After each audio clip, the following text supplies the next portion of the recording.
And welcome to the review of Year 3 results. And we see that Team 3 had earned the most points with 573 points, followed by Team 19, Team 1, 20, 27, 39, 5, 49, 48, 22, all earned over 500 points for the round. If we look at gross profit margins, we have our first team, Team 31, reaching the 60 percentile of profit margins, which is great. And then we have a number of teams here in the 50 percentile, which is where you want to be 50% or higher at this point. We have a few teams still in the 40 percentile range and only one team that's still below the 40%. Remember, we started at 40%, so this one team is moving backwards. They have to get those profit margins moving higher. As does everybody each round, you have to move those profit percentages up each round, gross profit.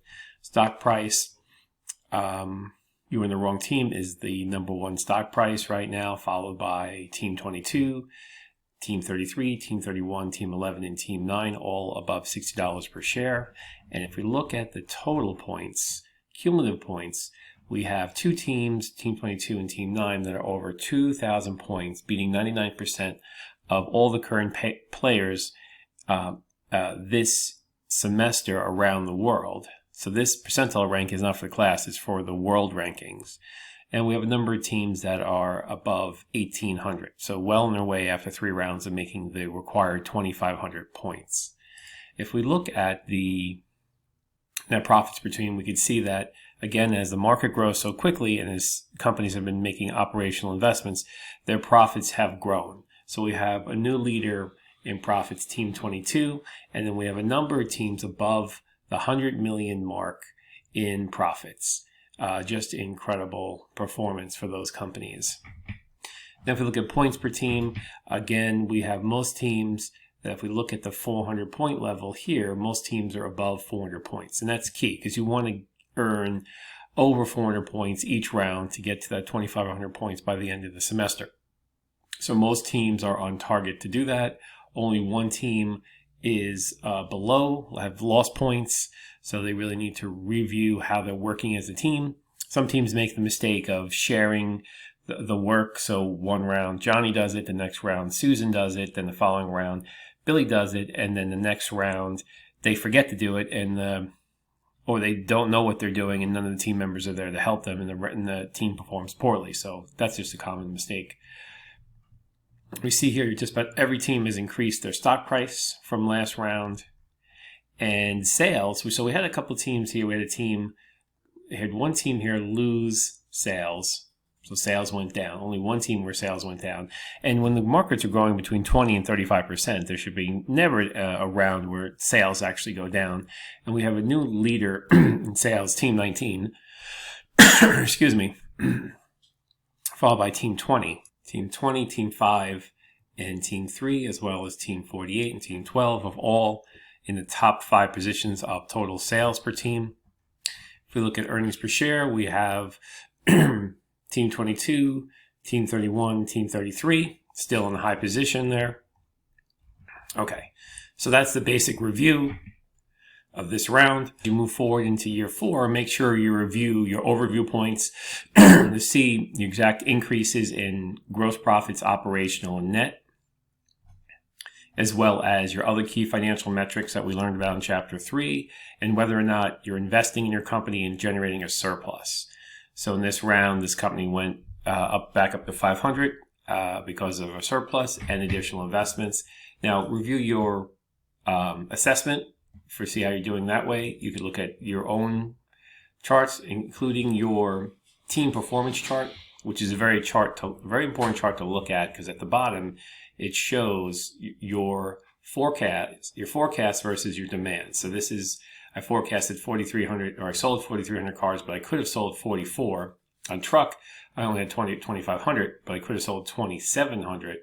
And luxury, 3,000, but I could have sold 3,100. So it's a good chart to review your personal company. Then review the industry, see how other teams are doing, what they've done differently that may have helped them. Review your financials, which we learned about in Chapter 3. And then you start your sales again. So you see it's very important to make these operational cost reductions because I'm jumping from 24 to 4,800. And this enables me to not only increase the amount of features because the customer expectations are going up, I can also, while doing that, I could greatly increase my gross profit margins. So there's a way where this is a pretty big jump. So I have room here to move up some of my key statistics a little bit more to make my car more attractive, and then plot my next forecast. So again, say for a sedan, I'm moving it from 3,000 to 6,000, my cost reductions. And this is what enables me to keep up with create a better vehicle for my customers and maintain. So in this case, I'm able, the customer expectations, I got to pare back a little bit here.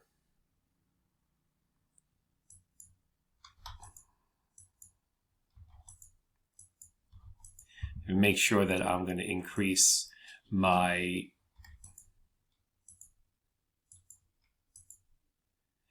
profit margin. So you see here, I'm going to need some more. It's getting difficult to keep up that gross profit. So I'm going to have to modify the car till I can get it at least 3 to 5 points higher. So this is just a good note that I'm going to have to spend even more in my operational cost reductions to keep this car attractive and to keep my profit margins higher. And that's the key of when you're moving forward through this game. I'm not going to complete the full screen here because I've done that the last 3 rounds, but I want to show you that if you do make these operational cost reductions, it gets easier to have a higher gross profit percentage and also to increase your specifics of the car for each of the customer's expectations. This way I'm making a better car at a higher profit margin. You can only do that when you reinvest in the company, and that's what automobile companies have done for the past 60 years. They've been greatly able to reduce the amount of man hours that a car takes to build, the amount of materials that it takes to make a car, and the amount of cost it takes to put a car together, as well as reduce the amount of defects and flaws in the car by using robotics, advanced software, better training for personnel, things of that nature. So, okay, so that's it for the review of round 3. Wish you good luck for round 4. And remember, it's always best to work together as a team. I've seen some teams failing because they're taking turns and completing the round individually and not working together so 4 or 5 minds are better than 1. And keep in mind that you may have a team where you have 5 members, but only 3 or 4 people are actively participating. This happens. There's nothing I can really do about that to force a missing player to participate, but you can fill out the comments in the team cooperative box on the first page of the simulation. So in the company overview, there's this box here, team cooperation, and you can kind of fill in notes each round of what's happening for that round. Okay, thanks for your time and best of luck in the next round.